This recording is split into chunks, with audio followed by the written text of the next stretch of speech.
spectaculos. Sunt cifre oficiale, sunt date oficiale și sunt foarte multe declarații făcute în urmă cu 5 ani de pildă de personaje extrem de interesante și relevante pe glob, care practic prevesteau această epidemie. Dar datele pe care vrem să vi le arătăm sunt incredibile, pentru că fix din 100 în 100 de ani s-au întâmplat următoarele. La 1720 aveam Marea Ciumă din Marseille, care a făcut 50.000 de morți în oraș și încă 50.000 în provinciile învecinate. Fix la 100 de ani după asta, 1820, aveam holera. Bilanțul holerei, care a lovit Asia și a ajuns până în Europa, n-a putut fi practic niciodată stabilit. Numai în Bangkok au murit 30.000 de oameni. Aveam în 1920 apogeul gripei spaniole, început după primul război mondial, practic. Gripa spaniolă a fost un dezastru greu de imaginat, 500 de milioane de infectați la nivel mondial. Estimările privind morții însă merg de la 50 la 100 de milioane de oameni. Pe vremea aceea nu puteai să ții o evidență electronică, era greu să numeri. Și iată, din 100 în 100 de ani spuneam, 1720, 1820, 1920, 2020. Ce să vezi, 2020, coronavirus, deși rata mortalității e mult mai scăzută decât la alte afecțiuni, ați văzut dezvoltarea, panica chiar și, mă rog, toată infrastructura pusă la dispoziție pentru a opri acest lucru. Fix în urmă cu 5 ani, Bill Gates vorbea într-o conferință despre provocările care ar putea să vină în următorii ani și care sunt de natură virală. Nu sunt războaiele, nu e un cataclism sau un război atomic, nu.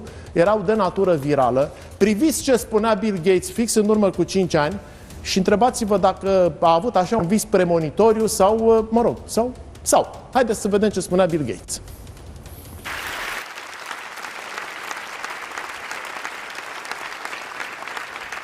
When I was a kid, the disaster we worried about most was a nuclear war. That's why we had a barrel like this down in our basement, filled with cans of food and water. When the nuclear attack came, we were supposed to go downstairs, hunker down, and eat out of that barrel. Today, the greatest risk of global catastrophe doesn't look like this. Instead, it looks like this. If anything kills over 10 million people in the next few decades, it's most likely to be a highly infectious virus rather than a war. Not missiles, but microbes.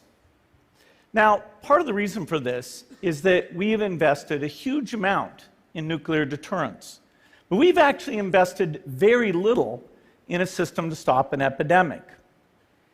We're not ready for the next epidemic. Let's look at Ebola. I'm sure all of you read about it in the newspaper. Lots of tough challenges. I followed it carefully through the case analysis tools we use to track polio eradication. And as you look at what went on, the problem wasn't that there was a system that didn't work well enough. The problem was that we didn't have a system at all. In fact, there are some pretty obvious key missing pieces. We didn't have a group of epidemiologists ready to go who would have gone, seen what the disease was, see how far it had spread. The case reports came in on paper. It was very delayed before they were put online, and they were extremely inaccurate. We didn't have a medical team ready to go. We didn't have a way of preparing people. Now, Médecins Sans Frontières did a great job orchestrating volunteers, but even so, we were far slower than we should have been getting the thousands of workers into these countries. And a large epidemic would require us to have hundreds of thousands of workers. There was no one there to look at treatment approaches, no one to look at the diagnostics, no one to figure out what tools should be used. As an example, we could have taken the blood of survivors, processed it, and put that plasma back in people to protect them. But that was never tried. So there was a lot that was missing, and these things are really a global failure. The WHO is funded to monitor epidemics, but not to do these things I talked about. Now in the movies, it's quite different. There's a group of handsome epidemiologists ready to go They move in, they save the day, but that's just pure Hollywood. The failure to prepare could allow the next epidemic to be dramatically more devastating than Ebola. Let's look at the progression of Ebola over this year. About 10,000 people died, and nearly all were in the 3 West African countries. There's 3 reasons why it didn't spread more. The first is there was a lot of heroic work by the health workers. They found the people and they prevented more infections. The second is the nature of the virus. Ebola does not spread through the air. And by the time you're contagious, most people are so sick that they're bedridden. Third, it didn't get into many urban areas, and that was just luck. If it had gotten into a lot more urban areas, the case numbers would have been much larger. So next time, we might not be so lucky. You can have a virus where people feel well enough while they're infectious that they get on a plane or they go to a market. The source of the virus could be a natural epidemic like Ebola, or it could be bioterrorism. And so there are things that would literally make things 1,000 times worse. In fact, let's look at a model of a virus spread through the air like the Spanish flu back in 1918. So here's what would happen. It would spread throughout the world very, very quickly. And you can see there's over 30 million people die from that epidemic. So this is a serious problem. We should be concerned. But in fact, we can build a really good response system. We have the benefits of all the science and technology that we talk about here. We've got cell phones to get information from the public and get information out to them. We have satellite maps where we can see where people are and where they're moving. We have advances in biology that should dramatically change the turnaround time to look at a pathogen and be able to make drugs and vaccines that fit for that pathogen. So we can have tools, but those tools need to be put into an overall global health system, and we need preparedness. The best lessons, I think, on how to get prepared are, again, what we do for war. For soldiers, we have full-time waiting to go. We have reserves that can scale us up to large numbers.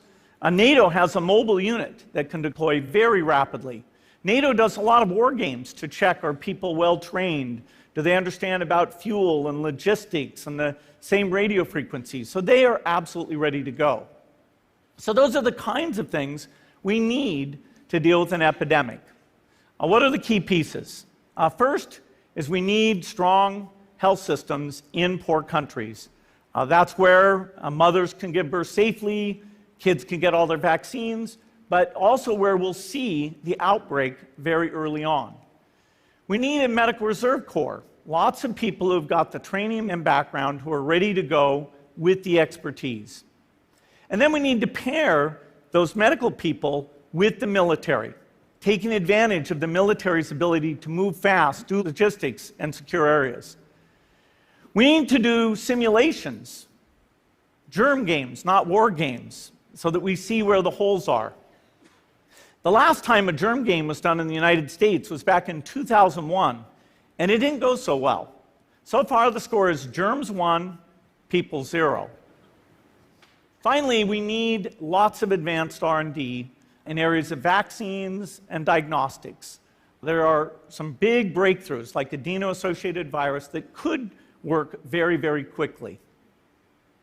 Now, I don't have an exact budget for what this would cost, but I'm quite sure it's very modest compared to the potential harm. The World Bank estimates that if we have a worldwide flu epidemic, global wealth will go down by over $3 trillion, and we'd have millions and millions of deaths. These investments offer significant benefits beyond just being ready for the epidemic. The primary health care, the R&D, those things would reduce global health equity and make the world more just as well as more safe. So I think this should absolutely be a priority. There's no need to panic. We don't have to hoard cans of spaghetti or go down into the basement. But we need to get going because time is not on our side. In fact, if there's one positive thing that can come out of the Ebola epidemic. It's that it can serve as an early warning, a wake-up call to get ready. If we start now, we can be ready for the next epidemic. Thank you.